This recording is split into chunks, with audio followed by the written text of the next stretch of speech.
δεξί καλό του μάτι μέχρι στιγμής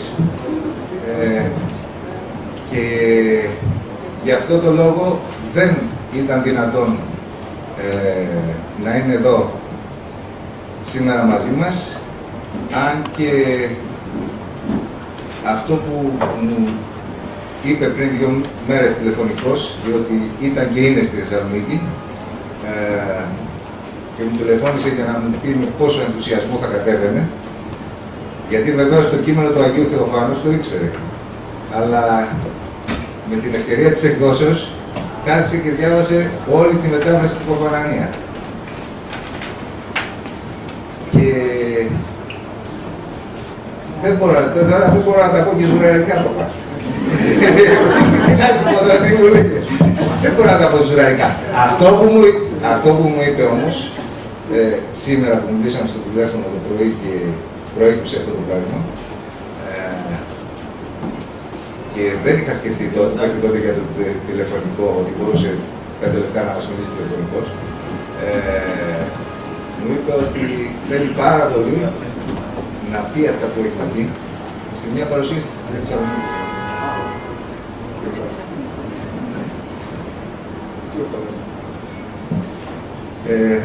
Θα ξεκινήσουμε χωρίς το συντονιστή, ο οποίος συντονιστής είναι ο Κοσμόπουλος.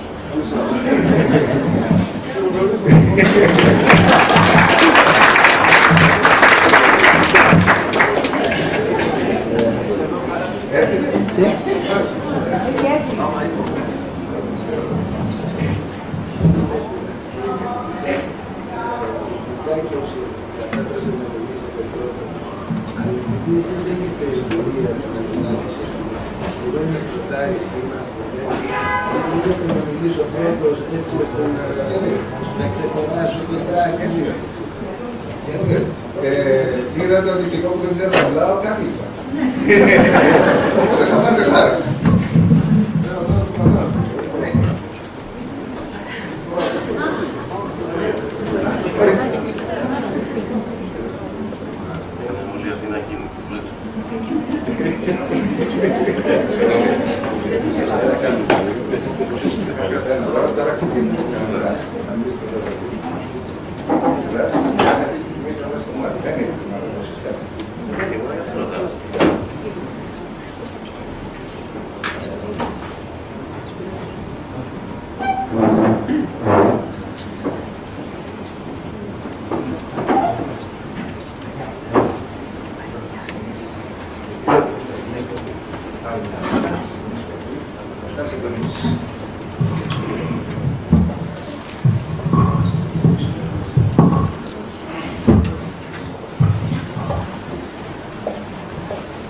Άγιοι πατέρες ευλογείτε, κυρίες και κύριοι, καλησπέρα σας.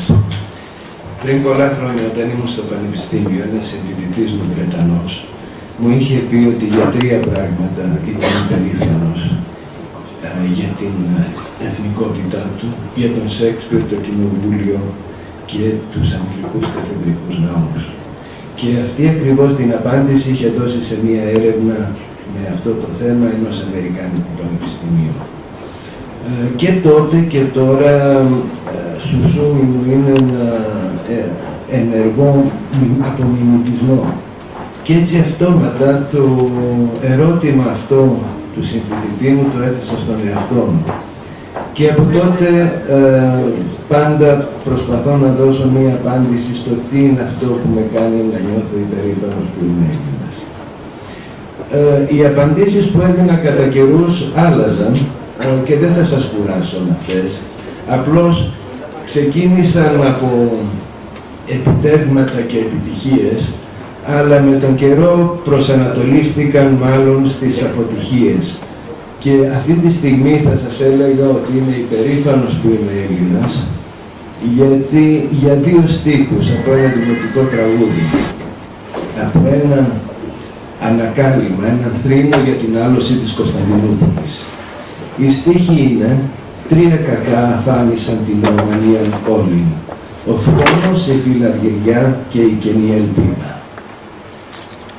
Δεν είναι μικρό πράγμα μέσα στην οδύνη και το σπαραγμό και το θρήνο για την άλωση της πόλης, το συλλογικό υποσυνείδητο, όπως εκφράζεται από το δημοτικό τραγούδι, να μπορεί να αποστασιοποιείται και να εντοπίσει με τέτοια σαφήνεια τα αίτια της συμφοράς.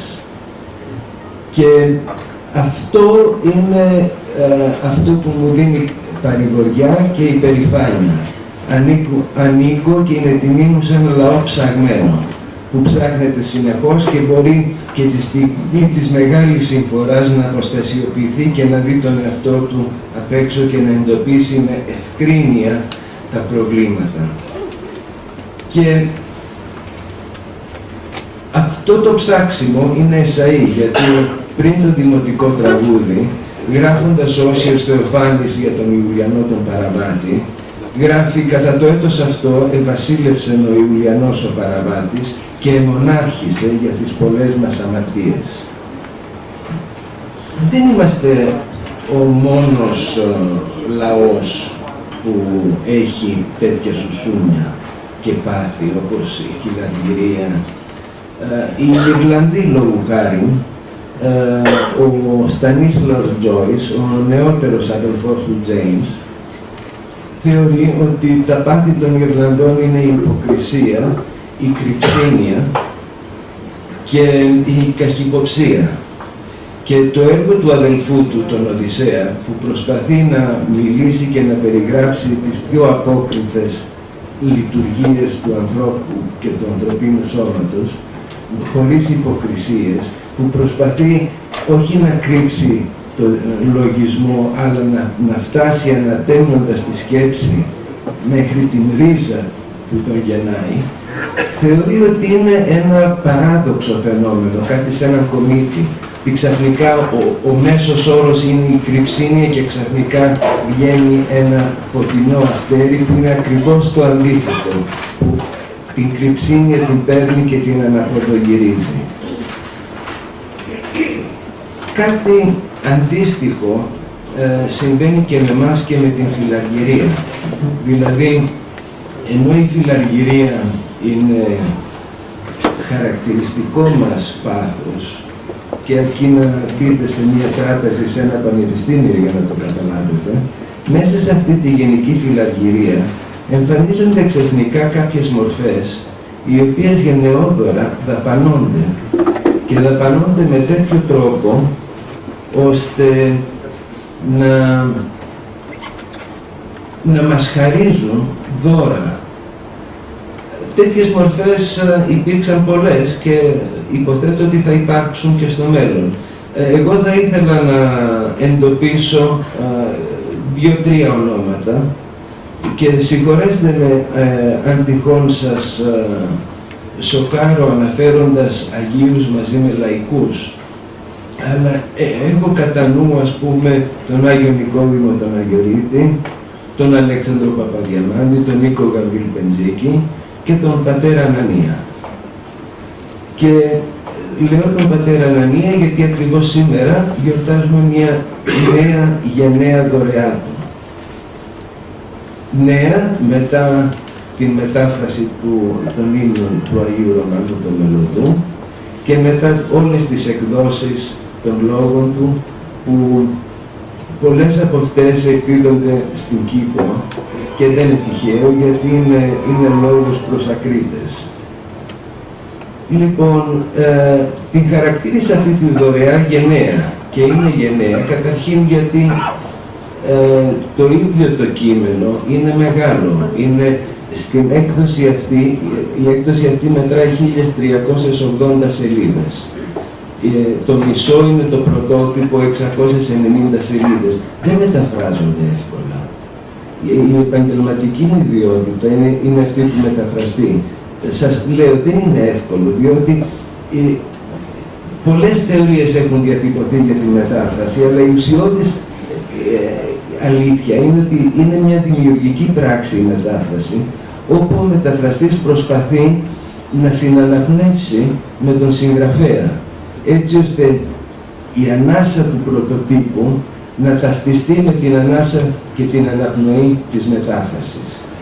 Αυτό το πράγμα σημαίνει ότι ο μεταφραστής πρέπει να αναπνέει με το ρυθμό της αναπνοής ενός άλλου.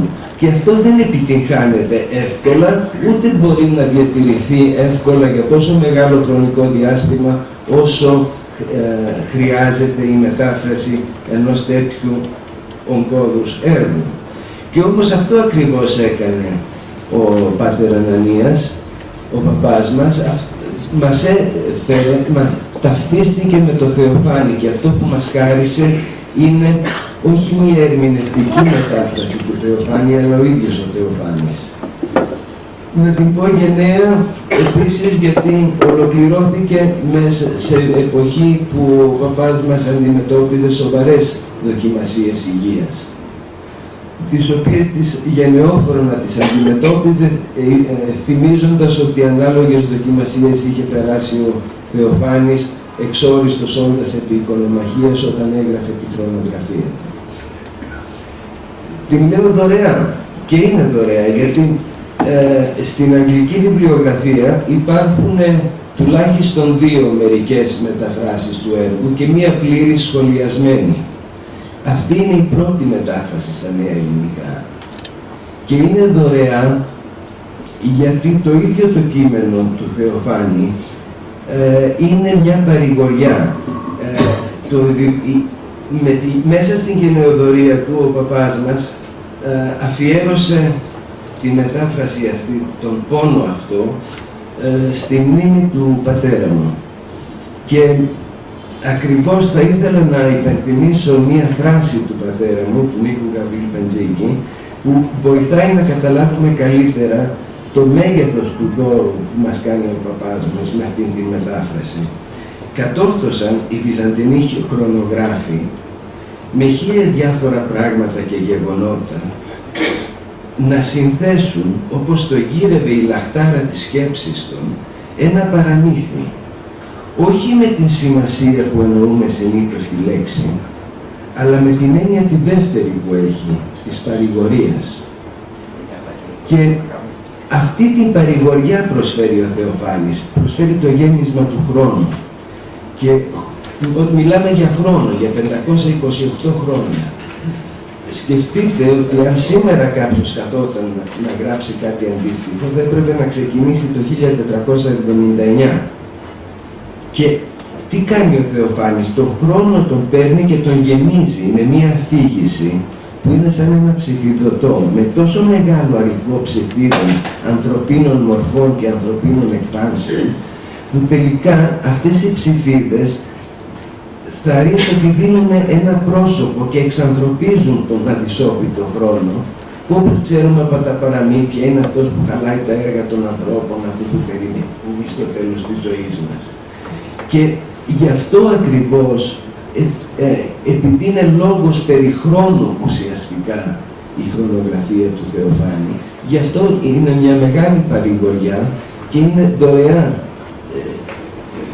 Όχι μόνο στον σημερινό αναγνώστη, αλλά σε όλους. Γι' αυτό ήταν και προσφυλές ανάγνωσμα στο Βυζάντιο ο Θεοφάνης.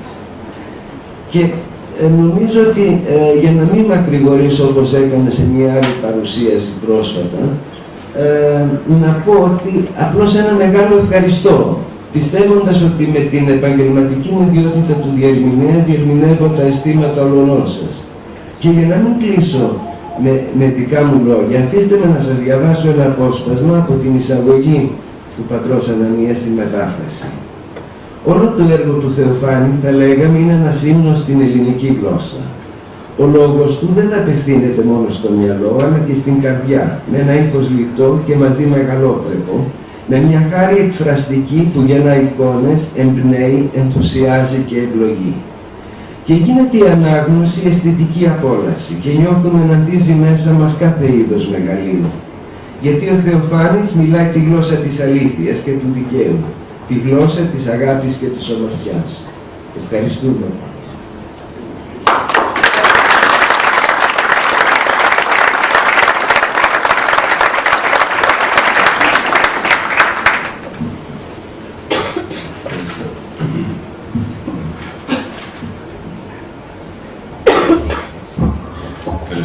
Και από μένα, ο Θεός μας επιτρέπει τις αδεξιότητες και τις ανικανότητες για να μας ταπεινώνει. Ήθελα να είμαι συνεπής εδώ απόψε, γιατί θεωρώ τη βραδιά εξαιρετικά ευλογημένη και πολύ σπουδαία. Η ακίνητη Αθήνα των ημερών, αλλά και η δική μου βιασύνη ή η δική μου αδυναμία να τα καταφέρω με τον χρόνο, με έκανε να αργήσω λίγο από το γέροντα και από όλους σας ζητώ ταπεινά συγγνώμη γι' αυτό. Εγώ φταίω, παπά. Γιατί όταν μου τηλεφώνησε χθες και μου είπε 7 η ώρα είναι, του λέω ότι 7:30. Είπα την αλήθεια. Έπρεπε να μην πω ψέματα. Αν ο αδελφός Γιώργος υπονοεί ότι είμαι μονίμως καθυστερημένος, του το επιστρέφω γιατί δεν είμαι. Είναι άλλο πράγμα η ταπείνωση και άλλο η ταπεινοσχημία. Εγώ δεν είμαι ταπεινός, αλλά δεν θέλω να είμαι και ταπεινός.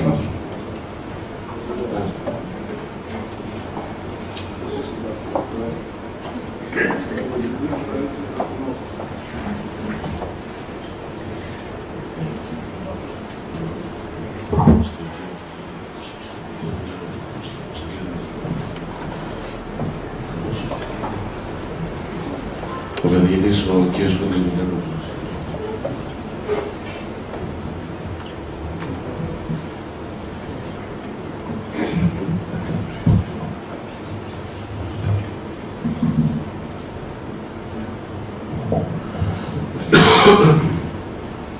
Σεβαστέ Πάτερ Ανανία, σεβαστοί πατέρες και αδελφοί,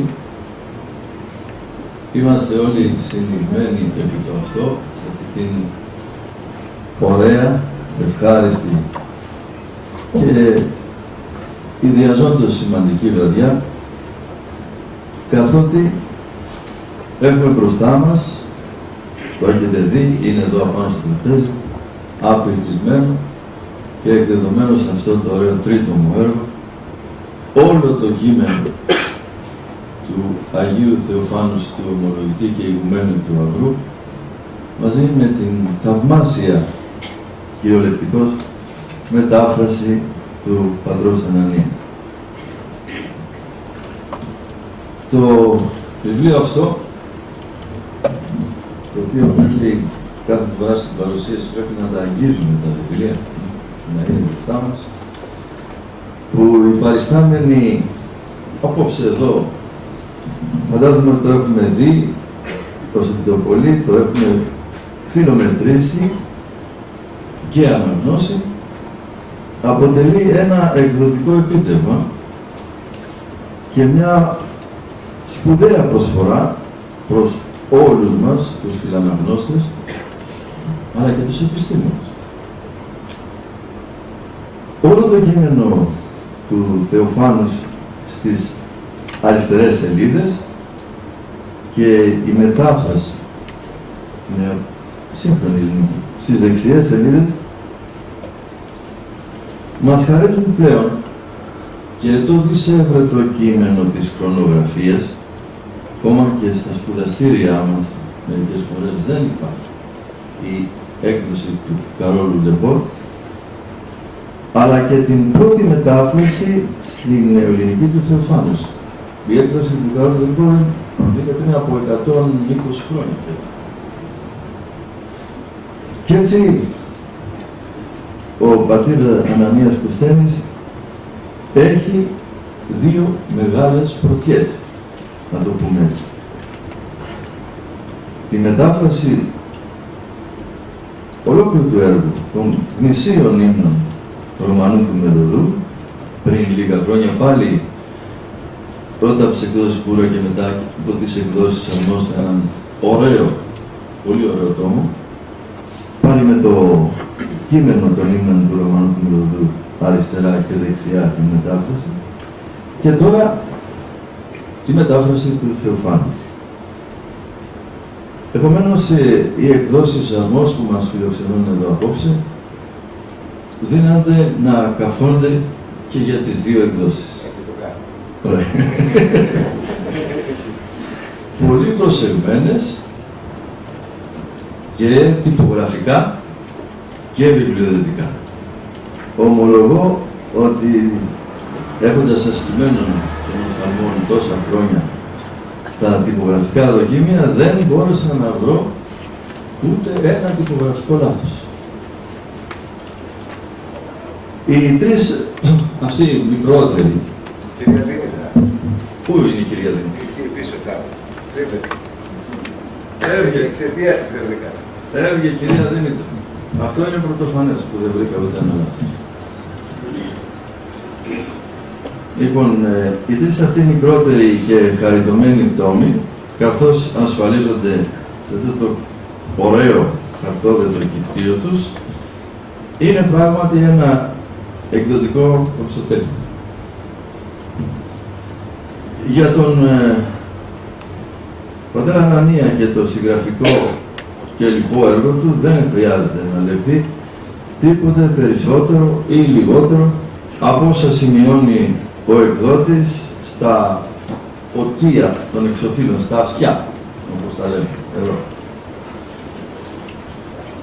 Άλλωστε, όλοι νομίζω γνωρίζουμε τον πατέρα Ανανία λιγότερο ή περισσότερο από τους λόγους του που τον ευχαριστούμε και διαζώσεις, που ακούμε στο ραδιόφωνο, που τους διαβάζουμε, αλλά και από την πνευματική σχέση που πολλούς εξ ημών μας συνδέει με τη μορφή του και μας στηρίζει στη ζωή μας.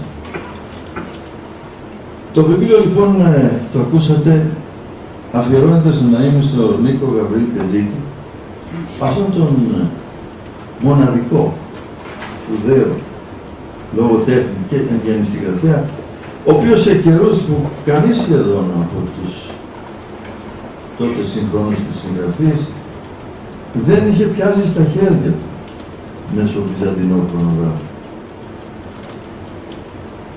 Και όλα αυτά εντάσσονται μέσα στην παραγνώριση και στην προκατάληψη που έχουμε περισσότεροι για το Βυζάντιο. Αλλά ο Νίκος Πετζίκης, νιώθοντας και αγαπώντας τους χρονογράφους και τον συγκεκριμένο τον Στεφάνη, έγραφε δόθε κήφη για αυτούς, έχοντας πάντα ανοιχτές τις αισθήσεις του. Ο τόμος Α, ο πρώτος τόμος, έχει τα έτη 284 από όπου αρχίζει η εμφάνιση, συνεχίζοντας τον Γεώργιο Ψήφιλο έως το 517, ο δεύτερος τόμος από το 519 έως το 639 και ο τρίτος τόμος από το 640 έως το 812-13, όπου τελειώνει το έργο. Βέβαια, κρατώντας αυτές τις αναγνωστικές μου σημειώσεις, έβλεπα να διορισταίνω διαρκώς με το φιλολογικό μου αισθητήριο ως βυζαντινολόγος περισσότερο προς παρουσίαση του Θεοφάνους και όχι του Μετάφρασης. Ας ξαναγυρίσω λοιπόν και για να μην με γρηγορώ. Υπάρχει ένα πολιτιακό μήνυμα διαβάζοντας το Θεοφάνη, που είναι ο σπουδαιότερος χρονογράφος, που θα λέγαμε τηρώντας τις αναλογίες και τις αποστάσεις είναι ο Θουκυδίδης του Βυζαντίου, ότι δεν έχει μελετηθεί, δεν έχει αξιοποιηθεί όσο θα έπρεπε, γιατί το βλέπουμε κυρίως ιστορικά και φιλολογικά. Είναι ο δημιουργός, με κεφαλαίο το Δέλτα, ο οποίος διέπει τα πάντα, κρατεί ισχύας του το πολίτευο. Κανείς θα μπορούσε να διαπλάσει ολόκληρη πολιτική θεωρία μέσα από τον χρονογράφο, το Περπάνη, θυμούμενος το πολύ γνωστό. Σώσον Κύριε των λαών σου, πρώτα ο λαός, ο Θεοφάνης μιλάει διαρκώς για τον λαό. Όχι, δεν είναι περιφρονή, μπροστά βάζει τον λαό. Και ευλόγησον την κληρονομία σου, η κληρονομία είμαστε όλοι, νίκας της βασιλεύση κατά βαρβάρων δωρούμενος. Γι' αυτό διαρκώς ο Θεοφάνης ομιλεί για τους βαρβάρους, τους βασιλιάδες, οι οποίοι επιτίθενται και προσπαθούν να νικήσουν τους βαρβάρους και το σον φυλάτων δια του σταυρού σου πολίτευμα. Το πολίτευμα είναι το πολίτευμα το οποίο ο Σταυρός του Κυρίου χάρισε και σε όλο το Βυζάντιο προσπάθησαν να το διατηρήσουν. Δεινός θεολόγος και άριστος φιλόλογος, ο πατήρ Ανανίας, φιλοτέχνησε με υπομονή μια μετάφραση στρωτή και ευανάγνωστη, έχοντας διαρκώς μπροστά του ένα πρωτότυπο του Θεοφάνους, το οποίο παρέχει συχνά αρκετές δυσχέρειες. Δηλαδή δεν είναι τόσο εύκολο το πρωτότυπο κείμενο. Κοιτάζοντας συχνά το κείμενο και έχοντας δίπλα τη μετάφραση σε αυτή την έκδοση, εθαύμασα πώς τα κατάφερε, πώς το καταφέρνει ο μεταφραστής να εξομαλύνει το κείμενο αυτό στη μετάφραση και να γίνεται τόσο σκολοδιάβαστο. Κλείνοντας, θα έλεγα μια συμβουλή, αν μου κρατεί αυτό, πώς πρέπει να το διαβάζει ο αναγνώστης το κείμενο τώρα που είναι πρόσφατο. Δεν πρέπει να παρασυρώμεθα και να προηγούμαστε σε αυτές τις μετροέπειες των δυτικών, θορυβούμενοι από το πλήθος των κακοδιαχειρήσεων ή των εκάστοτε εγκληματικών παρεμβάσεων. Η ειρηνοκοπία και η τύφλωση ήταν συνήθεις τιμωρίες επί των Ρωμαίων, που ενίοτε και στην αρχή των Ρωμαίων του Μεσαιώνους συμβαίνουν. Άρα, πέρα από τα όσα δρόμενα γίνονται καθημερινώς, έγιναν, γίνονται και θα γίνουν, οφείλουμε να διαβλέπουμε πώς η Θεία Πρόνοια οικονομεί τα πράγματα. Και αυτό προσπαθεί διαρκώς ο μεταφραστής να το υπογραμμίζει κατά τρόπο που να γίνεται κυρίως αυτό πιο εύκολο. Η αναγωγή στο σήμερα, το τι γίνεται σήμερα, άλλωστε τι θα έδειχνε. Λοιπόν, έχοντας το κείμενο μπροστά μας, οφείλουμε να ευχαριστήσουμε τον πατέρα Ανανία ως ευρύτερο αναγνωστικό κοινό, αλλά και ως ειδικοί που ασχολούμαστε με αυτά τα θέματα, να του ευχηθούμε να έχει υγεία, να ενδυναμούνται εν κυρίω, για να απολαμβάνουμε και εμείς την ευχή του και το έργο. Σας ευχαριστούμε.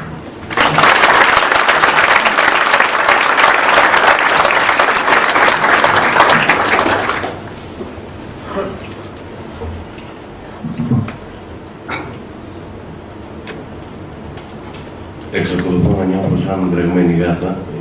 Θα ήθελα να είμαι συνεπή. Ξέρω ότι ο Γέροντας όμως και η πλατήτητα της Αγάπης την έχει συγχωρέσει ήδη.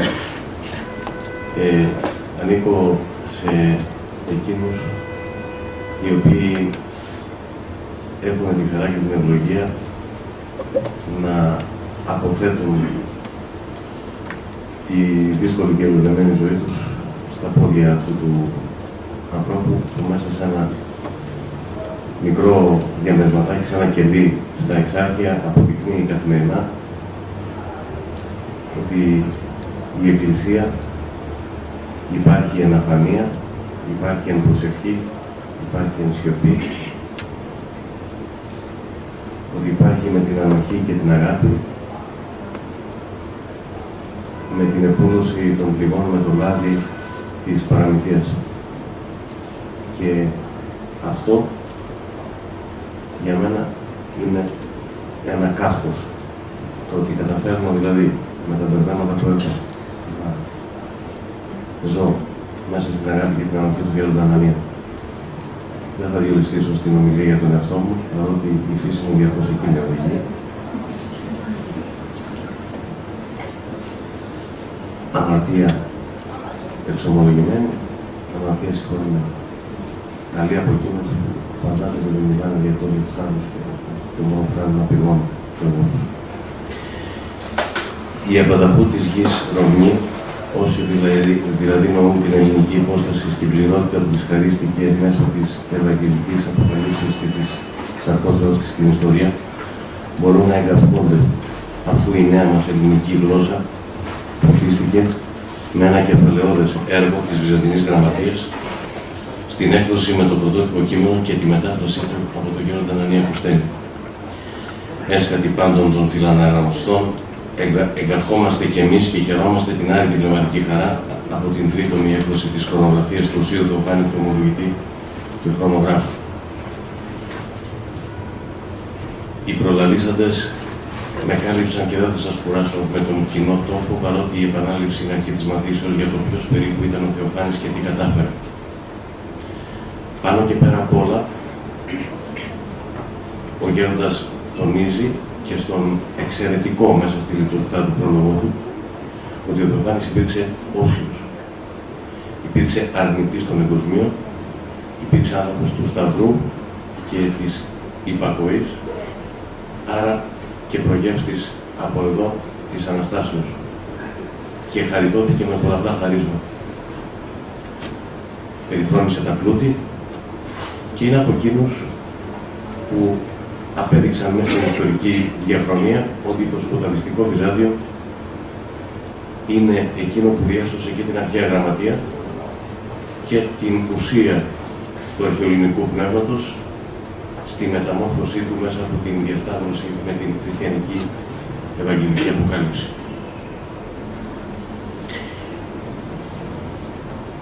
Έχουμε το πρωτότυπο και έχουμε και την απόδοση του Πατρός Ανανία.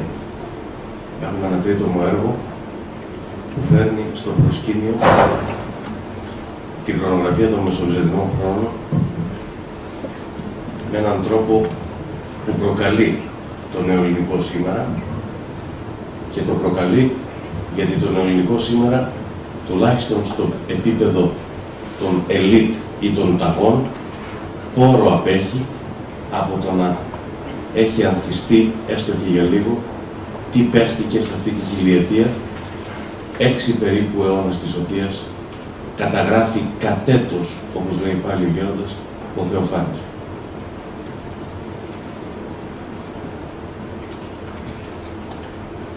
Για τον ίδιο τον Θεοφάνη δεν θα πω περισσότερα από αυτά που μπορεί να ανακαλύψει, που είπαν οι προλαλήσαντες και από αυτά που μπορεί να ανακαλύψει κανείς στην έκδοση.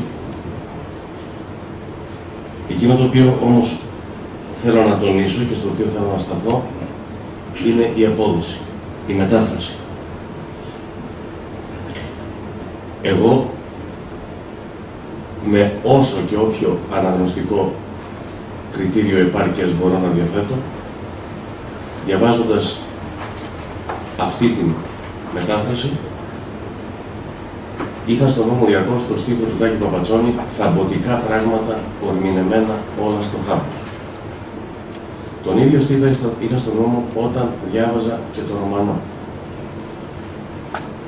Εννοώ στην απόδοση του Γέροντα Ανανία.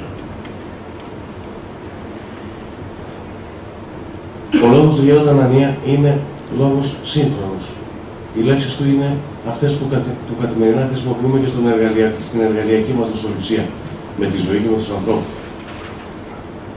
Τι συμβαίνει όμως και όλα αυτά τυλίγονται με την άλλο ενός φωτός, το οποίο κάνει τα τετριμένα και τις συνήθεις λέξεις να καταλάμπουν με μια ψηλαφιτή αίσθηση διάρκειας. Ένα είναι βέβαιο, ότι εκείνο που συμβαίνει είναι ότι ο Γέροντας Ανανίας είναι αφιλοκερδής στα εγχειρήματα τα μεταφραστικά του. Δηλαδή, δεν θέλει δια του μεταφραζομένου να δείξει και να κάνει αυτό στον ταμπό του. Αντιθέτως, τελεσιουργείται η γλώσσα του μέσα στην αφάνεια και στην υπακοή και μέσα σε μια διαρκή εν προσευχή συνομιλία με τον μεταφραζόμενο. Με δύο Αγίους προκειμένου, τον Άγιο Ρωμανό του Μελωδό, στις υμνογραφικές του κατορθώσεις και τον Όσιο Θεοφάνη. Και γι' αυτό η γλώσσα του είναι μυρωμένη. Είναι μυρωμένη από τη χάρη αυτής της συνομιλίας, αυτής της προσευχητικής συνευρέσεως, και δεν φοβούμαι τις λέξεις, και βεβαίως γι' αυτό τον λόγο η μετάφρασή του είναι καρπός που φανερώνει στη σύγχρονη γλώσσα το πρόσωπο αλλά και τις τοποθεσίες του Θεοφάνη εν προκειμένου, με έναν τρόπο πλατύτερο και ουσιαστικότερο πολλές φορές ακόμα και για αυτούς που γνωρίζουν και έχουν επάρκεια στην αρχαία γλώσσα το ίδιο το αρχαίο κείμενο. Για αυτή τη μείζωνα προσφορά ανάμεσα στις πολλές άλλες ευχαριστούμε τον Γέροντα Ανανία. Ένας Αγγλέζος ποιητής, ο Ρόμπερτ Φρόστ, έλεγε ότι ένα κείμενο, ακόμα και στην εσωτερική απόδοσή του από ένα μέτωπο και μια περιοχή μιας γλώσσας προς την άλλη, δεν μεταφράζεται, γιατί η μετάφραση είναι αυτό που χάνεται. Δηλαδή το άρρητο που δεν μπορεί να αποδώσει ο μεταφραστής. Είναι κυριολεξία αυτό που θα πω, αλλά θεωρώ ότι εδώ σκυλεύεται και αναιρείται πλήρως η δράση αυτού του σπουδαίου Αγγλέζου ποιητή, ο οποίος ηρίστον παρόδο, Αμερικανός, με συγχωρείτε, ποιητή, ο οποίος ηρίστον παρόδο ήταν ένας δεινός και εξαίρετος μεταφραστής.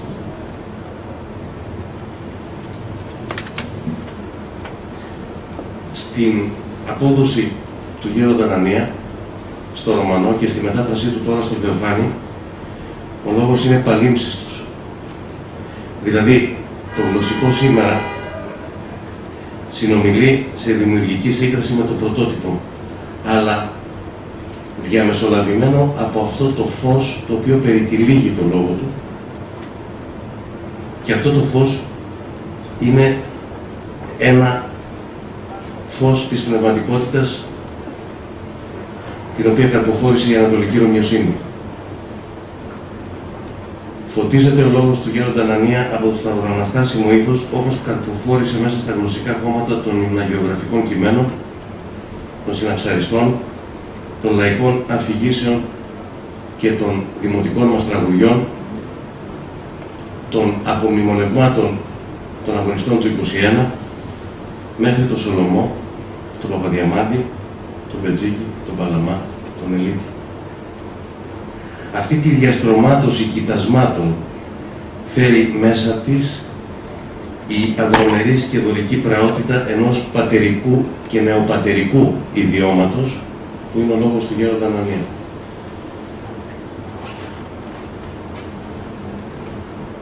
Αυτό το νεοπατερικό ιδίωμα το συναντάμε και σε όλα τα άλλα βιβλία του, τα οποία δεν είναι βιβλία που συγγράφονται και έχουν μια επιπλέον αξία γι' αυτό.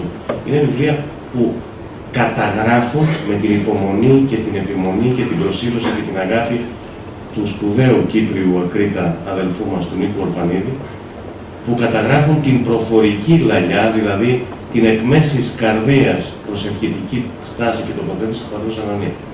Στον λόγο λοιπόν του πατρός Ανανία υπάρχει αυτή η αδρομερής και δωρική πραότητα για την οποία μίλησα.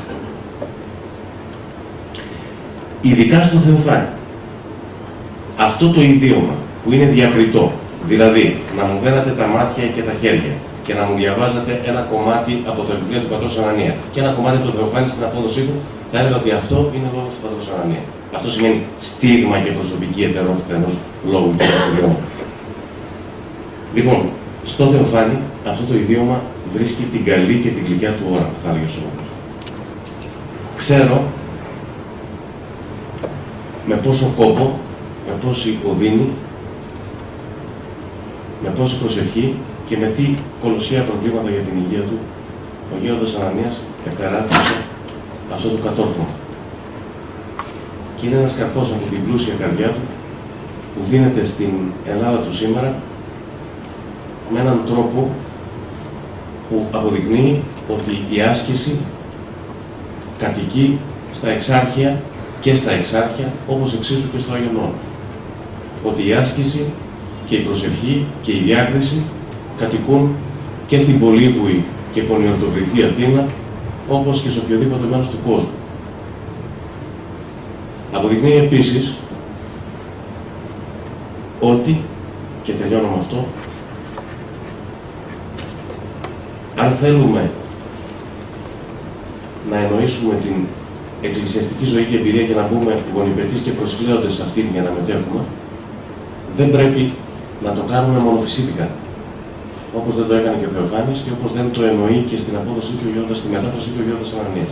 Δηλαδή, δεν πρέπει να αποκοπτώμεθα όπως είναι της μοδός, για να χρησιμοποιήσω την έκφραση του Σκαρίβα τον τελευταίο καιρό, σε κάποια χριστιανικά περιβάλλοντα κατά εμέ του τσαγιού, στο όνομα μιας υπερεσκατολογίας, και έχουμε τα έσκατα και το Θεό στο τσεπάκι μας από την ιστορική οδύνη και διάρκεια που σφραγίστηκε από το Σταυρό και την Ανάσταση της χριστιανικής μαρτυρίας και της Εκκλησίας μας.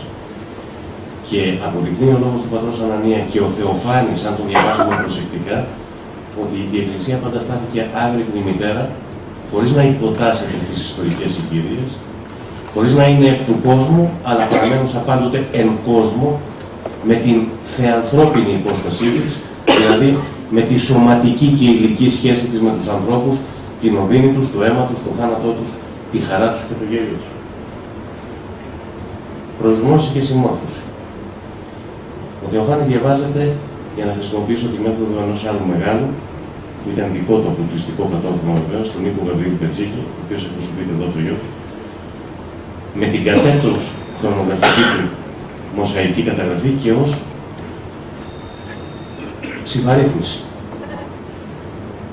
Μέσα από αυτό το λόγο βλέπουμε και το πώς στη διάκριση μέσα και στη χάρη του Θεού μπορούμε να εννοούμε τη σχέση μας και με την εκάστοτε πολιτεία για την εξουσία, πως δεν είναι αμαρτία να αγαπούμε την πατρίδα μας, γιατί επεσχάτων αμαρτία λογίζεται αυτό, πως δεν είναι αμαρτία να καυχόμαστε για τη γλώσσα μας και για τα αυτονόητα, δηλαδή για τη συνέχεια της, ξέροντας και κάθε στιγμή γνωρίζοντας ότι αυτή η συνέχεια έγινε κενή εν πάση, με αλφαγιότατο κενή, από τη στιγμή που ο Χριστός έλαμψε μέσα σε αυτή τη γλώσσα και μέσα σε αυτή τη χώρα. Και είμαστε υπηρέτες όλου του υπόλοιπου κόσμου και διάκονες στο να μεταφέρουμε αυτό το άλλας. Αυτό ο γέρον Ανανίας το ξέρει, το γνωρίζει, το πράττει και ένα από τα δώρα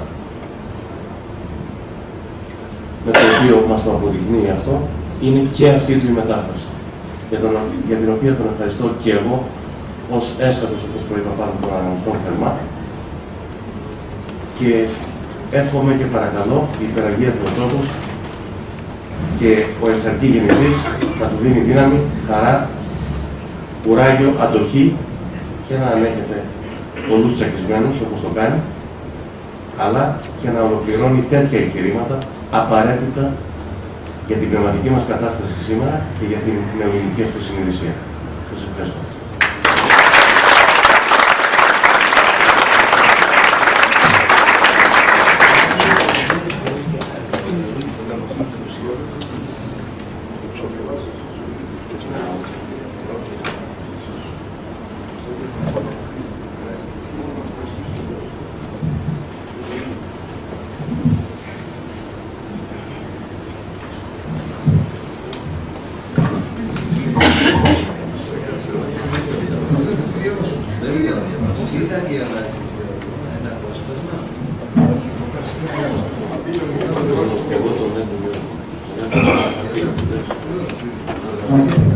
Γιατί εγώ δεν μπορούσα να κουβαλήσω το τρίτο.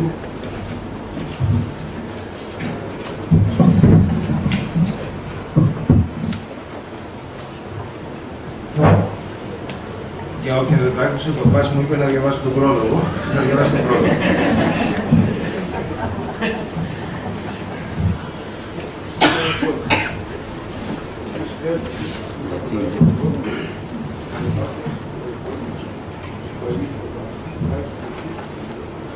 Τι θέλεις?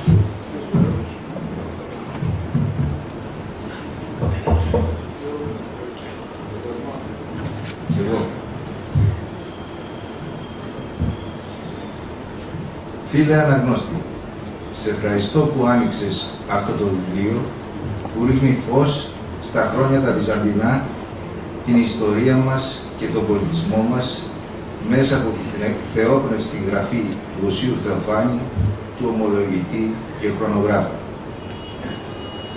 Ο Θεοφάνης γεννήθηκε στην Κωνσταντινούπολη το έτος 760 μετά Χριστόν. Αν και ήταν γόνος πολύ πλούσιας και επιφανούς οικογενείας, νωρίς κατάλαβε την αληθινή σημασία του πλούτου και εγκατέλειψε νέον ύφος στα εγκόσμια για να αφοσιωθεί με ταπείνωση στο Χριστό.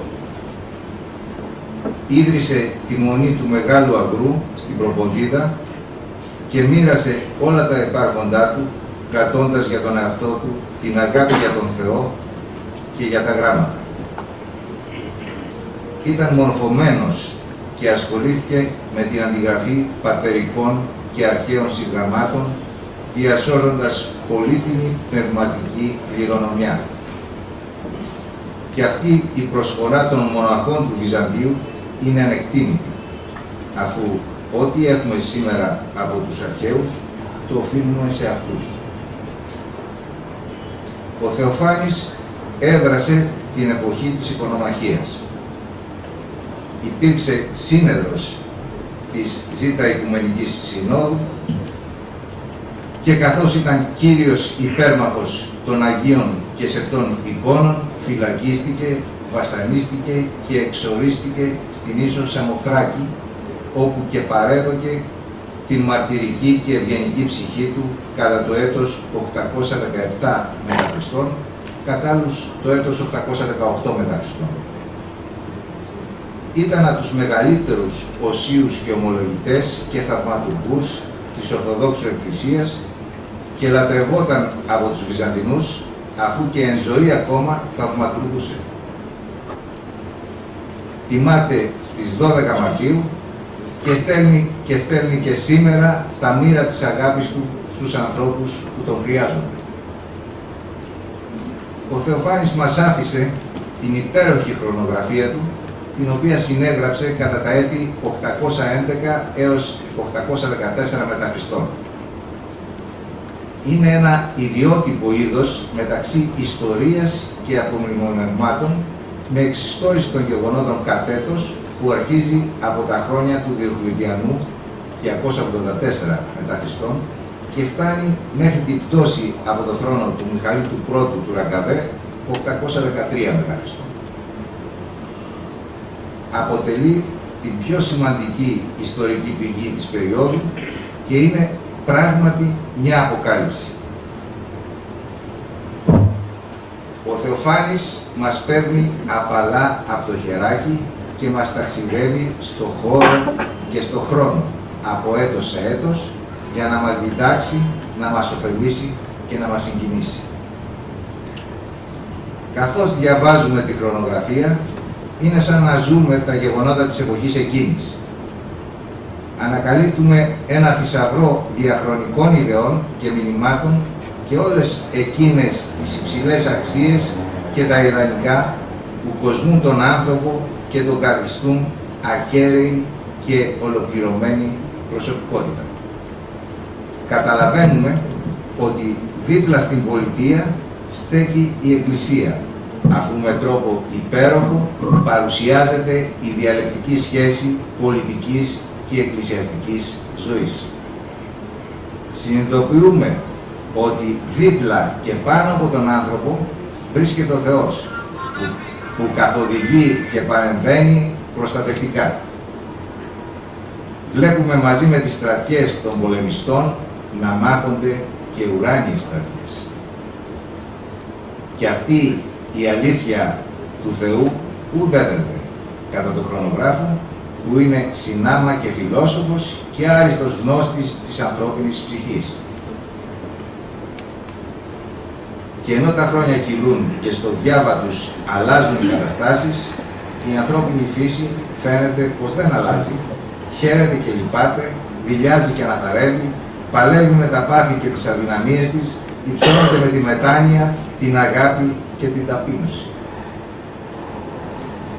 Έτσι, από τη μια μεριά περνούν το κατόφλι των αιώνων και μένουν στην αιωνιότητα σπουδαίες προσωπικότητες που άλλαξαν με τη δράση και τον ηρωισμό τους τον ρου της ιστορίας, καθώς και φωτισμένες μορφές που επέδειξαν αγούλωτο φρόνημα και θυσίασαν την πολύτιμη ζωή τους για να τιμήσουν την Αγία πίστη μας. Και από την άλλη μεριά παρουσιάζονται σφάλματα και ιδεοτελή κίνητρα ανθρώπων που εζημίωσαν με την τύφλωση των νου τους. Αυτός είναι ο Θεοφάνης. Μιλάει για όλους και για όλα με αντικειμενικότητα, ειλικρίνεια και ελευθερία. Μας δίνει την ιδιοσυγκρασία του ανθρώπου και την νοοτροπία ενός ολόκληρου λαού. Και ανάμεσα στα άλλα διαμφίζει την αφήγησή του με αναφορές σε φυσικά φαινόμενα που μας εντυπωσιάζουν και μας υπενθυμίζουν ότι τα πάντα βρίσκονται στα χέρια του Θεού.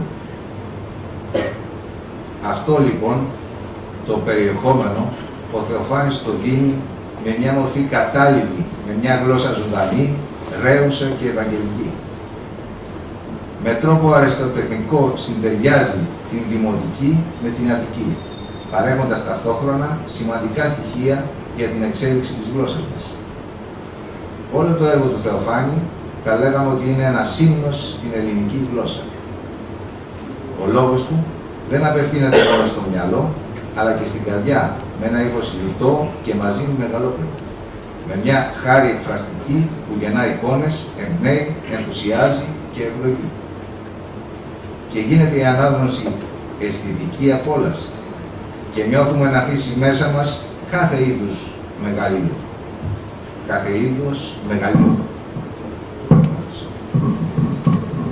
Γιατί ο Θεοφάνης μιλάει τη γλώσσα του Θεού, τη γλώσσα της αλήθειας και του δικαίου, τη γλώσσα της αγάπης και της ομορφιάς. Η χρονογραφία του ήταν Ευαγγέλιο για τους βυζαντινούς μας προγόνους, που τη διάβασαν απλίστως και γι' αυτό δεν υπέστη επιτομή. Και οι ξένοι εκτίμησαν και θαύμασαν το σπουδαίο αυτό έργο και οι μέχρι σήμερα εκδόσεις δεν ήταν ελληνικές. Η παρούσα βασίζεται στη λαμπρή έκδοση του Γερμανού Κάρλος Ντεμπόρ,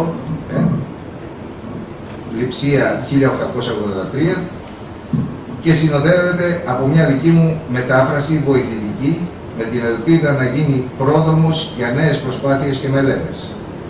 Στο αρχαίο κείμενο αναγράφεται η χρονολογία από κτήσεως κόσμου και στο μεταφρασμένο η χρονολογία από τη γέννηση του Χριστού, σύμφωνα πάντα με τη χρονολογική κατάταξη που ακολουθεί ο Θεοφάνης, ο οποίος στηρίχθηκε στο αλεξανδρινό σύστημα χρονολόγησης. Κλείνοντας, θα ήθελα να ευχαριστήσω τους πολύτιμους συνεργάτες μου και όλους όσους συνέβαλαν σε αυτή την προσπάθεια και να ευχηθώ ο Όσιος Θεοφάνης να προστατεύει την πατρίδα μας, όλο τον κόσμο και εσένα, αγαπητέ αναγνώστη, που τον κρατάς στα χέρια σου και τον κλείνεις στην ψυχή σου. Με σεβασμό και αγάπη, Αρχιμανδρίτης Ανανίας Κουστένης.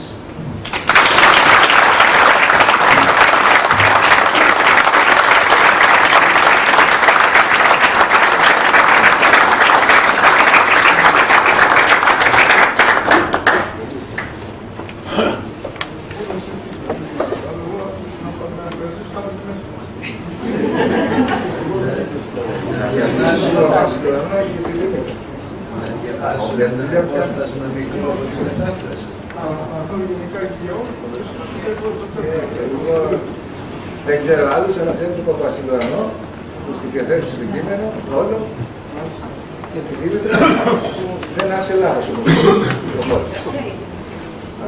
Η Δήμητρα, κρύβεται.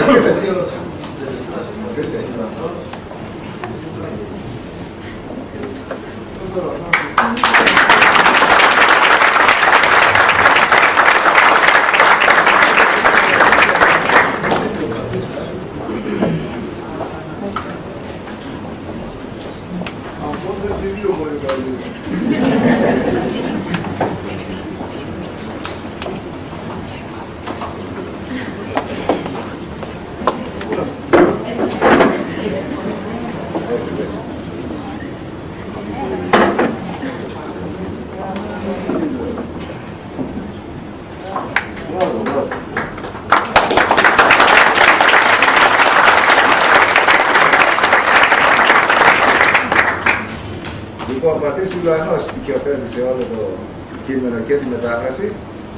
Εμείς μετά η Μαριάννα η Σούκη έκανε την σελιδοποίηση της νέας.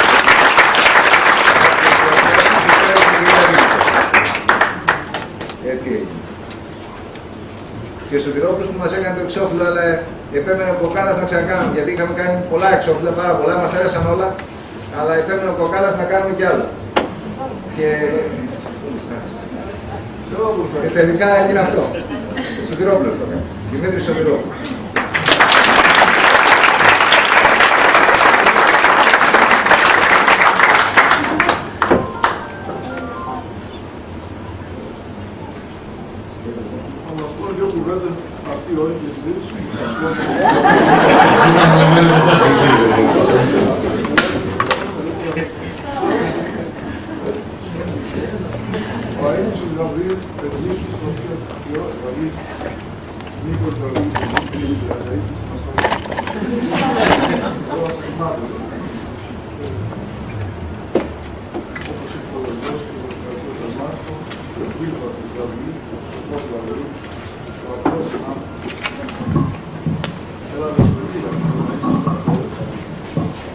να μεταφράσει το Θεοφάνη. Γιατί ο Θεοφάνης ήταν η ψυχή του Αγγλίστου. Νικολάου Γαβρίλη Τερζίκη. Το είχε διαβάσει όσο κανένας άλλος. Είχε αντρυφήσει και είχε εμβαθεί. Και επιθυμούσε να μεταφραστεί. Εις εκείνος δεν θέλησε να το αποτομήσει, δεν πρόλαβε, δεν ξέρω. Και ανέφερε στον υπέροχο γιο του. Και εκείνος ταπεινός όντας και ξέρει γράμματα. Και εκεί μεταφραστής. Στην Ενωμένη Ευρώπη. Διερμηνεύσει. Δεν το αποτόλμησε. Μπορεί να μας πω ίδιος, αλλά μην άμεσο. Λοιπόν, και τότε και στον κύριο Κοκάλα το Σταύρο, από το Βαλτέτη της Αρκαδίας, φαρμακοποιός και όχι μόνο, και λέει τι να κάνω. Και ο Σταύρος του λέει δεν πάμε σαν αυτό το δύστιχο παπά στα Εξάρχεια. Και άρχισε να μεταφραστείς δύστιχος εσύ, γιατί μεταφραστείς όπως πολύ ωραία το είπατε, είναι προδότης. Το λέει και ξέρει, είναι προδότης ο μεταφραστής. Προδότης. Αλλά τι να κάνει, αναγκαίο κακό. Αναγκαίο κακό. Ανάγκασε του Σερφίνη που λέει το Ευαγγέλιο πίσω από το Θεό. Βεβαίως. Και έρχεται εδώ λοιπόν ο κύριος Σταύρος, την προτροπή και επιθυμία του Καρδιή, του Λουτάκη, και λέει παπά τι θα κάνεις. Εγώ ότι είχα αρχίσει μια αρρώστια, βάσει 10 χρόνια. Θα το λέω ρε παιδί. Το έφερε λοιπόν. Και το πήρα, διαβάζοντας κείμενο λέει, αυτός είναι Φουκυδίδης. Ωραία το είπα. Και ποιος το είπε εσείς. Φουκυδίδης. Εκεί στο δεσμό και σε μια δίπλα. Η αδικία ξεκινάει άση. Από τη φιλία. Και κάνω προσπάθεια, κάνω πάλι προσπάθεια. Τα άφησα μερικές φορές και τι είναι αυτός ο Φουκυδίδης, πώς να μην. Είχε μεγάλες προτάσεις σε καθηγητάκες που ξέρω, στο παιδί. Πολλές φορές χαρόταν και το νόημα. Είχε και κάποια κενά, ξέρω από τι ήταν αυτό. Το παίρνω από μπρος αυτό, κάνω και το σαυγό και κάθε φορά το άρεσε, πέρα Άγιο Θεοφάνη και αείμνη στην Νίκο Πετζή. Την ευχής. Σήμερα έβαλα στο προσυμμετάρι την εικόνα του Αγίου Θεοφάνη και παραδείγμα και πιο κάτω το αείμνηστο Νίκο Πετζή. Στο ένα διάβασα τα πολιτική του Κεβέρης και στο άλλο του Σάι. Αυτό το έκανα 10 χρόνια, προσπαθούσα να μετακενώσω, να λέγαμε με κοραϊκή έκφραση, το Θεοφάνη στη Λαούνια, τη σημερινή στην ελληνική γλώσσα. Ήταν πάρα πολύ δύσκολο. Αλλά βοήθησα, ούτε εγώ ξέρω πώς. Πραγματικά δεν ξέρω πώς. Ούτε τώρα που το ακούω, τι είναι αυτό. Κάποιος άλλος δεν το έχει κάνει. Και φτάσαμε λοιπόν στα 10 χρόνια. Ψάχναμε να δούμε από εδώ, ψάχναμε από εδώ, ψάχναμε από εκεί, από όσους προσπάθειες. Τώρα στους κατώβους σας έχω τρίμα. Εγώ δεν μπορώ να σταθώ, έχω λογοπάθει εδώ το άκρο. Και ο κύριος Νικόλαος Νίκος Γαβρίλη Πετζίκης και όσους Θεοφάνης πρωτίστως βρήκανε τον άνθρωπο, ειδού άνθρωπος, επιχόμενο. Ο ιδιοκτήτης του αρμού, του υπερόχου αυτού εκδοτικού και όχι μόνο, που ολόχαρος και προθυμότατος εδέχτη αυτή την πρόταση. Το δείχνει στην ιστορία του και τότε σε λίγο διάστημα το τύπωσε. Το έντυσε και στο προσφέρει. Και τον ευχαριστούμε για εκείνο. Και τον ευχηθήκαμε στους προηγουμένους και θα πούμε και τώρα όσοι Θεοφάνης και ευχή του θα είναι στον Νίκο Γαβρίλη Πετζίκη να τον είναι πάντα στη φαμιλιά του, στο έργο του, στη ζωή του, στους συνεργάτες, στην πατρίδα πατρίδα είναι έργο εθνικό και καθολικό και γενικό και διδάσκαλος του γένους, όπως είχε τονίσει ο κ. Σπερδόπουλος και εσείς στην πρώτη παρουσίαση του ραδιόφωνου της Εκκλησίας της Ελλάδας. Διδάσκαλος του γένους και ήρθε, δεν έχει μεταφραστεί ποτέ στα ελληνικά, σε ελληνική μετάφραση, δηλαδή ούτε έκδοση ελληνική, στην πιο κατάλληλη ώρα. Αυτό ήταν άρρωστο. Εμείς ταπεινά ώρα είμαστε και μαρτωλά. Ήρθε στην πιο κατάλληλη ώρα ο Θεοφάνης για να μας στηρίξει, για να μας εμπνεύσει, για να μας παρηγορήσει, να μας κινήσει σε διόρθωση σημείου και μετάνοια, να μας πει ότι στο Φιλάδο τέτοια κάνανε και ακόμη χειρότερα. Εδώ ο κύριος καθηγητής, και τον ευχαριστώ ιδιαίτερα, λέγαμε όταν ερχόταν εκεί για τη μετάφραση κλπ. Και έλεγε αυτό που γινόταν με τους σεισμούς. Το λέει ο Θεοφάνης μέσα, το έχει διαβάσει. Οι άνθρωποι όταν γινόταν σεισμός μετανοούσαν για λίγο και μετά γινόταν σε χειρότερο. Αυτοί είμαστε οι άνθρωποι. Και έρχεται λοιπόν όσο ο Θεοφάνης να μας δείξει τον Θεό, Θεοφάνης. Να μας δείξει τον Θεό, τον Χριστό, την Εκκλησία. Να μας εμπνεύσει και να μας στηρίξει το σπίτι. Πολύ σπουδαία και μεγάλα αυτά. Ήρθε λοιπόν ο κύριος Σταύρος να επανέλθουν και να βάλουμε αυτή τη διαδρομή και του είπαν από τίποτα ποιος ξεφεύγουν, παπάσαμε. Μάλιστα παπατρέχες. Τα διόρθωνε, έγραψε και το ποδότυπο και μετά σε μια ωραία ώρα που ήταν εκ Θεού η ώρα και από τον Άγιο Θεοφάνη και από τον Αΐστο Νίκο Γαβρίπελη βρέθηκε η κυρία, δεν είναι και από τον Νίκο Γαβρίπελη, Καλμική. Λοιπόν, βρέθηκε αυτή, χωρίς το περιμένουμε, όχι, δεν το όρμησα ποτέ. Και αυτή έχω βαπτίσει όταν ήμουν στην Τζάνα σε εφημερίδα. Λοιπόν, φιλόλογος είναι, κάτι και...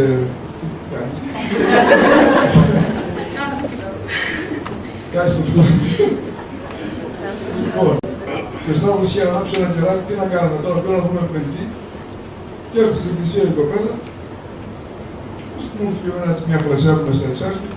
Δεν το πες παιδί μου εσύ, εγώ λέει δεν είμαι ούτε βυζαντρολόγος, θα το πιάσει και φιλόλογος είμαι. Και κάνω τη φιλόλογο, όπως έλεγα. Όχι το ίδιο κάνουμε, τάχα και μεταφραστής. Λοιπόν, κάνουμε αυτό. Το παρέλαβε λοιπόν η κοπέλα, αλλά τόσο αγάπησε το Θεοφάνη, τόσο ερωτεύτηκε το Θεοφάνη που ταυτίστηκε με αυτό. Και άλλαξε η ψυχή της, η ζωή της, έλαψε ο νους της. Άσταψε σαφώς και γνώρισε η νιά από τον εαυτό της. Και το έβγαλε σε 3 μήνες όλο. Το επιμελήθηκε τέλεια. Μετά τι κάναμε, κάναμε τις διορθώσεις. Πάλι που κάναμε μέρες κάτω, λέξη προς λέξη όλο το αυτό. Και το κείμενο και τη μετάφραση. Και βγήκε αυτό το άρθρο αποτέλεσμα που είπατε και εσείς. Και το βλέπουμε όλοι. Γιατί είναι δύσκολα πράγματα. Και έχουμε σήμερα στα χέρια μας λοιπόν, πολλούς επιφάνει. Αν θα ήθελα και ο Σταύρος να μας πει για πράγματα, ο Πάτρας τα παραπάνω δεν πειράζει. Πάλι προλογικά όπως έγιναν τα πράγματα. Αυτό δεν είναι το κοινό. Και εγώ θα πάρει να τους ευχαριστήσω όλους. Θα το πω στο τέλος, δεν λεπτά.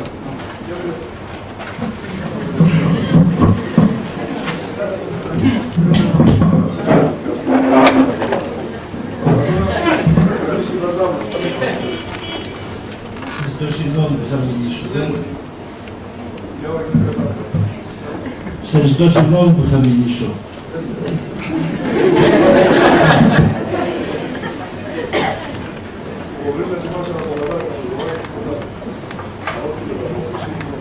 Τα έχω λίγο χαμένα.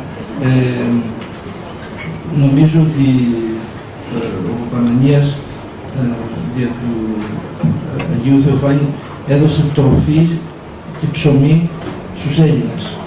Πραγματικά αυτό αισθάνομαι. Είχα ακούσει για τον Άγιο Θεοφάνη, για τους βυζαντινούς χρονογράφους από το Νίκο Γαβρίπελη, ο οποίος όταν τον ρωτούσα γιατί είσαι χαρούμενος, πώς εσύ δεν έχεις προβλήματα, δεν με αναχωρείς, και καταλάβαινα ότι αρνεί την χαρά του από τους βυζαντινούς χρονογράφους. Αυτό είχε πει. Με έλεγε λοιπόν, καλός είναι ο ψευδός, αλλά έχει μια σοφία που μοιάζει λίγο με τη Δύση. Όλοι καλοί είναι αυτοί οι χρονογράφοι, αλλά ο μέγιστος όλων είναι ο Όσιος Θεοφάνης. Κατάλαβα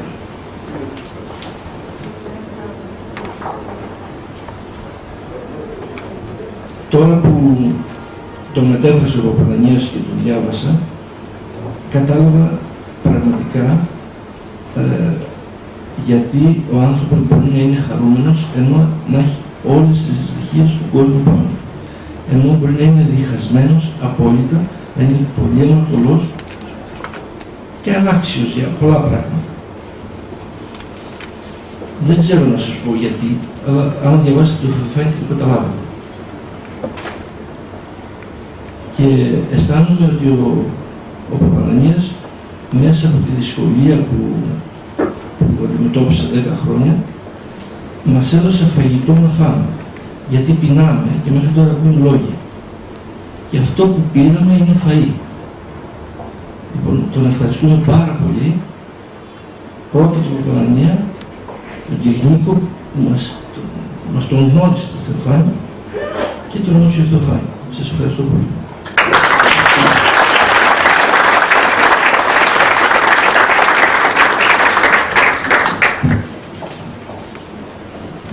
Θέλω να ευχαριστήσω τον Γέροντα Ανανία που παρέδωσε, που εμπιστεύτηκε στα ανάξια χέρια μου τη μετάφραση του Οσίου Θεοφάνου του Ομολογητού και να καταθέσω το ότι όση ώρα έγραφε, στοιχειοθετούσα, δακτυλογραφούσα στον υπολογιστή και το πρωτότυπο και τη μετάφραση, ενώ έξω έκανε ζέστη, μέσα αισθανόμουν μια δροσιά. Ή όταν έξω έκανε κρύο, αισθανόμουν τη ζεστασιά της παρουσίας και του Γέροντος Ανανία και του Οσίου Θεοφάνους. Και να κλείσω με ένα θαύμα, αν μου επιτρέπετε, Γέροντα, που έκανε ο Όσιος Θεοφάνης σε κάποιον ενωρίτη μας στα Πετράλωνα στον Άγιο Ανδρέα, που αγγέλλεται την Αγγελική και εμφανίζεται την ημέρα της μνήμης του Οσίου Θεοφάνους και ψάχνει εικόνα. Και επειδή σχετιζόμουν μέσω του πατρός Ανανία με τον Όσιο Θεοφάνο, έτυχε να έχουμε την εικόνα του Αγίου, την είχαμε βάλει στο προσκυνητάρι και ήρθε ο ίδιος, ζήτησε επίμονα να μου μιλήσει και μου είπε το θαύμα. Η γυναίκα του είχε πρόβλημα ανίατο, σκλήρηση κατά πλάκας και δεν μπορούσε ούτε το γάλα της ούτε πρωινό να πάρει, ούτε ο ίδιος ο σύζυγος να τρέξει να τη φροντίσει και καταλαβαίνετε την κατάσταση και το εμφανίζεται σε ασκητική μορφή ο Όσιος Θεοφάνης και του λέει να πας να προσκυνήσεις, να πεις το αίτημά σου μπροστά στην εικόνα τόσες φορές και θα γίνει αυτό που θέλεις. Και ο ίδιος απαντάει και τι είναι ρε παπά, του λέει, να το κάνουμε αυτό, καψώνει με κουβάνεις. Του λέει, άσε τα αστεία και κάνε αυτό που σου λέω και θα γίνει καλά η γυναίκα σου. Σε μια εβδομάδα γίνει καλά η γυναίκα. Και ήρθε ο ίδιος να ανάψει λαμπάδα και να το καταθέσει και να ζητάει το κείμενο, να το διαβάσει, να μάθει περισσότερα για τον Άγιο και να θέλει να βγάλει βιβλίο για τον Άγιο, να το κυκλοφορήσει και να φανερώσει το όνομα του Αγίου και τη μνήμη του και τη δόξα του.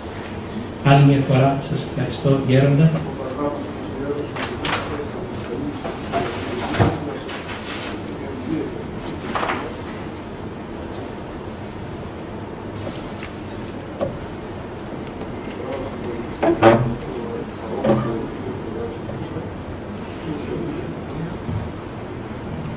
Μια ευωδία. Μια ευωδία. Μια ευωδία μοναδική, ουράνια, που δεν είχε καμία σχέση με κολόνιες γήινες που έχουμε μυρίσει σε όλα τα μυροπολία από τα οποία έχουμε περάσει. Κάτι μοναδικό, το οποίο και αναπτύσσεται. Και σας ευχαριστώ.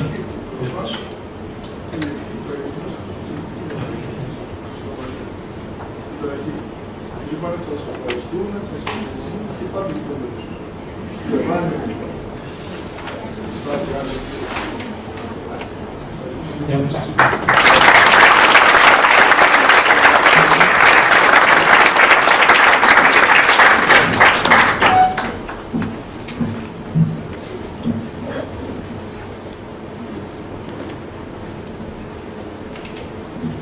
και μάλλον παίρνω τον λόγο. Να πω ότι όντως ο Θεοφάνης είναι ένα αληθινό θαύμα που νιώθει κανείς κάθε μέρα καθώς το διαβάζει. Και κυρίως με αναγνώστη απλώς θα ήθελα να πω τι νιώθει. και νιώθει αυτή την έννοια της ενότητας, καθώς η πρώτη φορά που αναφέρθηκε ταυτίζεται τόσο πόντα στο πρωτότυπο με τη μετάφραση, σου γινόνται ίδιες εικόνες, ίδιες συναισθήματα. Είναι η ενότητα του χρόνου, καταρχήν το χρόνο, γιατί όλα αυτά που λέει ο Θεοφάνης και η γλώσσα που θα μεταφραστεί είναι πάντα επίκαιρα. Είναι η ενότητα της γλώσσας μας. Είναι η ενότητα που κάνει τους ανθρώπους να φτάνουν ψηλά και είναι κυρίως η ενότητα του Θεού με τον άνθρωπο. Γι' αυτό και αυτό το έργο είναι ένα έργο αγάπης για τη γλώσσα μας, την ελληνική, αγάπης για την πατρίδα μας και αγάπης για τον Θεό πρωτίστως. Και θα έλεγα ότι όπως το έχει στο σπίτι του, έχει μεγαλύτερη τεχνολογία και όποιος που διαβάζει έχει φως και γαλήνη στην ψυχή του. Και έτσι, όπου μας βρίσκει το κακό, και όπως μιλάμε εμείς, να διαβάζουμε είναι το Ρωμανό Μελωδού και τη φωτογραφία τώρα του Θεοφάνου. Ευχαριστούμε Πατέρα Ανανία για όλα και για τη συγκίνηση που νιώσαμε έχοντας την ευκαιρία μας στο έργο.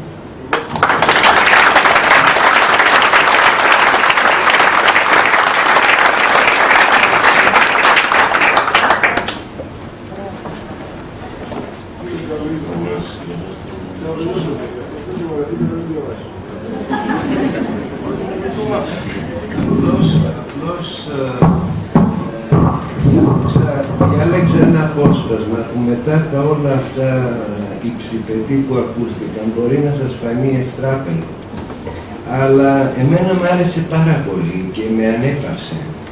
Είμαστε στο έτος 653-654 και είμαστε στα ανοιχτά του σημερινού Λιβάνου, της Φινίκης, και ετοιμάζεται να γίνει πόλεμος και ναυμαχία μεταξύ Ρωμαίων, Βυζαντινών και Αράβων.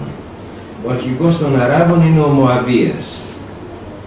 Και ενώ ο Μωαβίας εκστρατεύει κατά της Καισαρίας της Καπαδοκίας, διόρισε ένα αρχηγόν αυτής της ναυπηγικής διαδικασίας, τον Αβουλαθάρ. Και αυτός, αφού έφτασε στον λεγόμενο Φίνικα της Λυκίας, όπου ήταν ο βασιλιάς Κόνστας με το ρωμαϊκό στόλο, ναυμαχεί μαζί του. Και καθώς ο βασιλιάς ετοιμάζεται να ναυμαχήσει, είδε σε όνειρο εκείνη τη νύχτα πως ήταν στη Θεσσαλονίκη. Όταν εξύπνησε, διηγήθηκε το όραμα σε κάποιον εξηγητή ονείρων, ο οποίος του είπε «Ω βασιλιά, ήρθε να μην είχες κοιμηθεί ούτε να βλέπεις όνειρο, γιατί η παρουσία σου στη Θεσσαλονίκη ερμηνεύεται θες άλλο νίκη, δώσες άλλον τη νίκη, του τες τη νίκη πηγαίνεις προς τον εχθρό σου». Και ενώ ο βασιλιάς δεν έκανε τίποτα για ετοιμασία προς ναυμαχία, διέταξε το ρωμαϊκό στόλο να πολεμήσει. Και αφού εναυμάχησαν μεταξύ τους, ιτήθηκαν οι Ρωμαίοι και βάφτηκαν η θάλασσα με το αίμα των Ρωμαίων.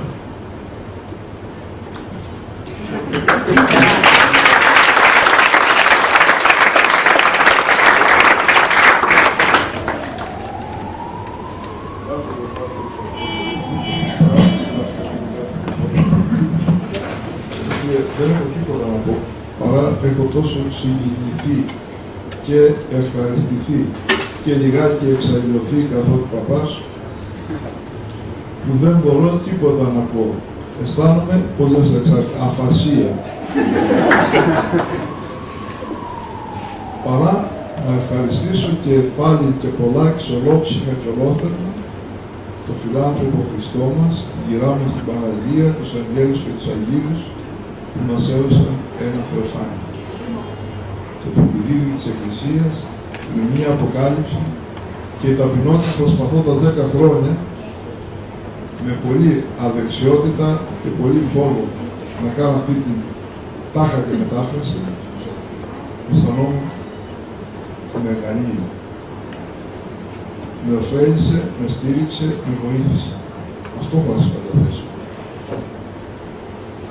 Μπορείτε κι εσείς να διαβάζετε το Θεοφάνη, λίγο. Είναι μια, όπως έλεγε ο πατήρ Ινάδης, βραδιφλεγής βόμβα. Είναι μια βραδιφλεγής βόμβα. Και είναι δύσκολος ο Θεοφάνης και στα νοηματά του και στα πάντα. Αλλά όταν μπει κανείς μέσα σε αυτό το μεγαλείο, αισθάνεται κάθε είδους, όπως είπαμε και στον πρόλογο, μεγαλείο. Και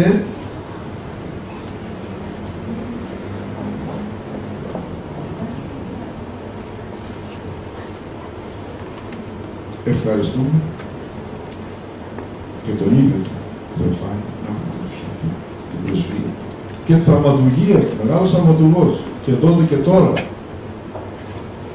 τον αείμιστο Νίκο Γαβρίλη Πετζίκη, στον οποίο αφιερώνει το έργο, γιατί εκείνος ήταν και η αιτία και η αφορμή να φτάσουμε σε αυτό το υπέροχο αποτέλεσμα.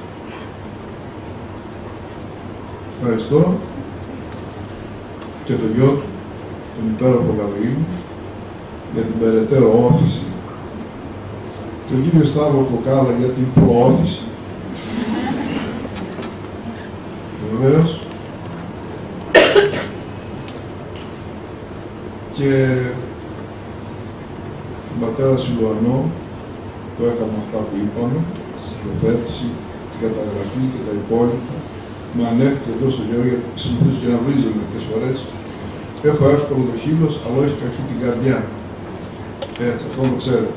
Και όποιον βρίζω πολύ, είναι περίσσευμα αγάπης. Και αυτό το καταλάβετε. Λοιπόν, και είμαι και βλαμμένος από κούλο. Τι να κάνω. Και ευχαριστώ και την αγαπητή Δημητρούλα. Με τον Ζάχαρο κόσμο να την ξεχάσω. Είμαι γλυκός άνθρωπος. Και παρακολουθώ τελευταία.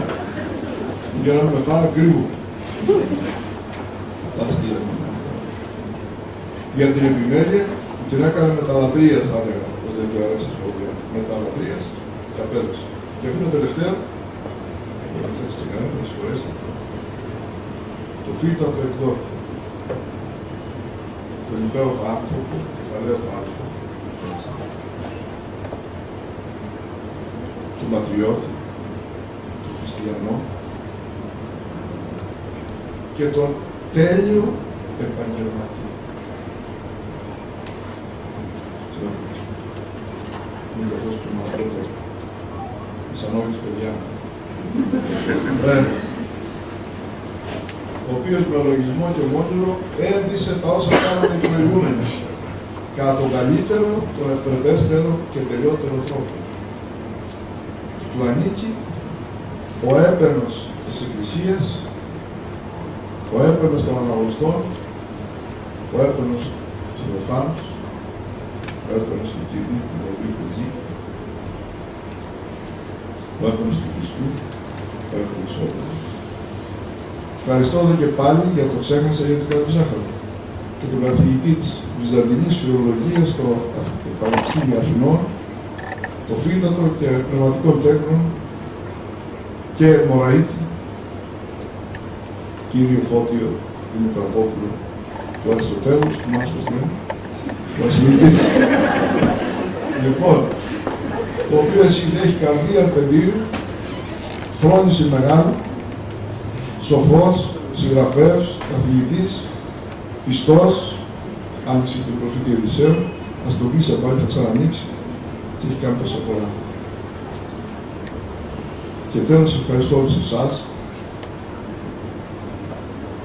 με κεφαλή στο Σκότ, μας άνοιξε την ωραιότητα ευτέρας, είχα έρθει άλλη φορά,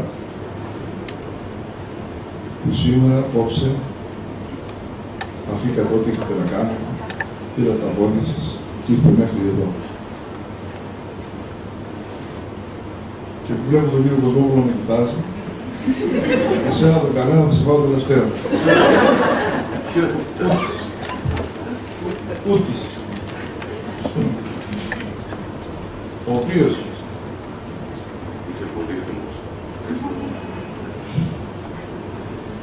ο αδερφός μας στήριξε και κάνει μεταφραστική προσπάθεια με πολύτιμες συμβουλές. Αλλά τι να πω, εγώ είπα να κάνω 3 λεπτά, να προτάσουμε, τι να κάνω. Πώς το έβαλα στην στέκη, μ' άρεσε ο ίδιος, σας πω μετά. Λοιπόν, μια φιλολογική βραδιά δεν είναι, πίσω με τον Άγιο. Και υπάρχει. Ο κύριος Λογόπουλος, με τη γνώση, με την αγάπη, με τη σοφία που έχει, χωρίς και κύριος. Μάλιστα και παραδειγματική εκπομπή, που επέτυχε ο κύριος, θα κάνουμε και σήμερα, αλλά είναι μια απεργία των δημοσιογράφων κλπ. Και έγινε αυτή η εκπομπή που ήταν πραγματικά έτσι όμορφη και τέλεια. και τον ευχαριστώ για την εμφάνιση, για την ψήφους, για τα υπόλοιπα και για την εδώ παρουσία απόψε, όπως και όλους τους αγωγητές και όλους σας. Εύχομαι ολόψυχα, καλά και βοηθημένα Χριστούγεννα, να γεννηθεί στις ψυχές μας ο Χριστός, να έρθει την ίση ειρήνη στην κάθε ψυχούλα. Καλή πρωτοχρονιά και νέο έτος, Ευρωτηριακό. Και καλά, ωραία. Και πάντα τέτοια ράβη. Συγχαρητήρια σε όλους, σφίγγω το χέρι όλων, τους πρωτεργάτες μέχρι και τον τελευταίο που είναι εδώ, τον τελευταίο αναγνώσει, και αυτός θα το πάρω εγώ να τον διαβάσει. Και του λέω ένα πράγμα, σας λέω ένα πράγμα. Σας αγαπώ, σας λατρεύω. Θα το κάνετε κι εσείς. Και η αγάπη ουδέποτε εκπίπτει. Αν έχουμε αυτή και την ταπείνωση, θα πάμε στην ασύλλη. Χίλια καλά και καλό βράδυ.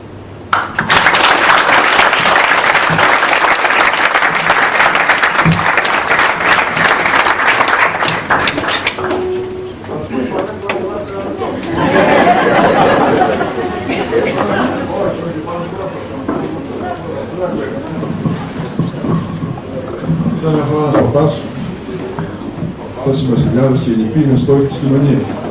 Πάντοτε. Τώρα δεν είναι βασιλιάς, είναι πρόεδρος με τα φίλια. Το ίδιο. Αλλάζει μαγουλές, φάει παρόλο που κάνει. Και είχε κάνει γαμπρό έναν καλό άνθρωπο, το Θήμιο Αγαθέ, ο οποίος είχε κάνει τη ζωή του παπά ποδήλατο. Μα δεν έκανε παπάς, έκανε υπομονή, παπάς άνθρωπο. Είχε όμως και ένα καλό. Και ο χειρότερος έχει πάντα ένα καλό. Μακάρι να το βρίσκουμε αυτό και τώρα να τα αφήνουμε στο Θεό και να το σηκώνουμε. Αν μας κόβει. Εμένα μου κόβει, μου κόβει αργά. Λοιπόν, προστάβω. Και ήταν ένα Σαββατόβραδο λοιπόν, πήγα να κάνω σπέρνο. Έλα του λέει Γιώργη, πως τον λένε, πάμε να κάνουμε σπέρνο. Πήγα, ήταν ο Ήπες Τρίτος. Ωραίος. Ο Φλίγιος, παλικαράς. Που ενώνει το χρωματικό με το ατομικό μέλλον, γένος. Και είναι η χαρμονή της ορθοδοξίας αυτής της σύγκρισης, το ξέρω, πιο βαρύς το τέκνο. Έτσι, το ένα εκφράζει τη χαρά των διατονικών γένους, των χρωματικών, τον πόνο, την νίκη, τη δέση, την ηγεσία και τη μετάνοια. Και ο τρίτος σύγκρος είναι ο εναρμόνιος. Δεν είναι πιο πέτα αυτή. Και διαβάζω μια φορά, έτσι σαν τα πάντα πολυμά, και κάνω και το σοφό, αλλά τι να κάνω.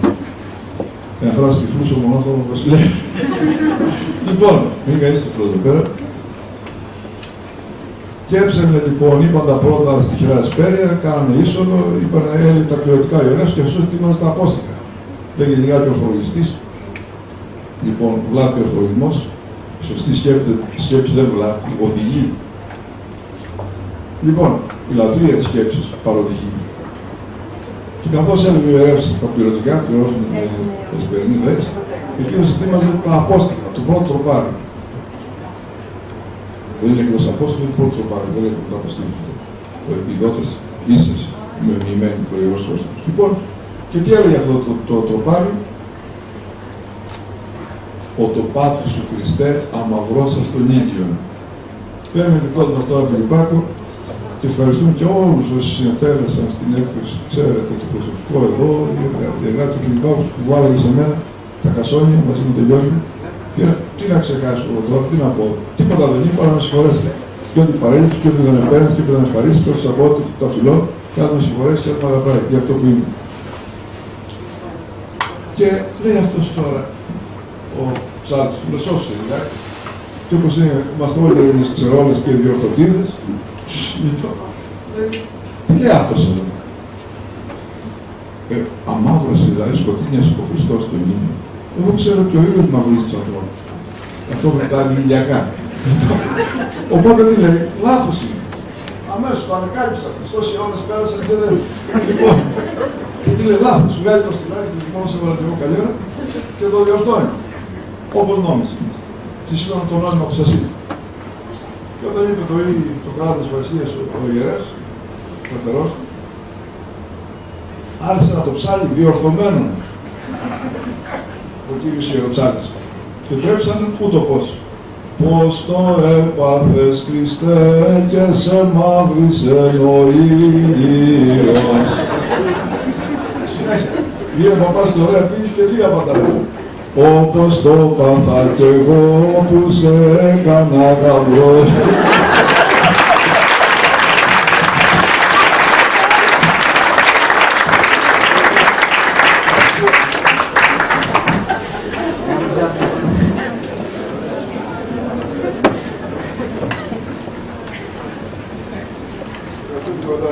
κύριε Πρόεδρε. Και όλους. Και τον καθένα. Θα τελειώσει εσείς λίγο.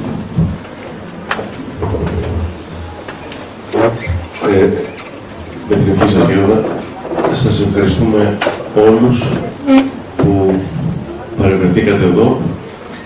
Ευχαριστούμε τον εκδότη που είναι τόσο εργόδης και τόσο καθαρός. Ευχαριστούμε τον Γέροντα Ανανία πάνω απ' όλα για την προσφορά που μας έκανε με τον Θεοφάνη και που μας τον δώρισε τον καθένα για να τον έχουμε, στον καθένα για να τον έχουμε κάτω από το μαξιλάρι του σε καιρούς χαλεπούς.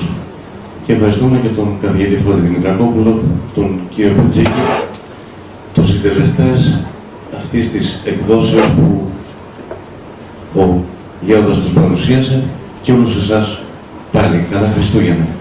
Γέροντα, την ευχή σας. Ευχαριστούμε.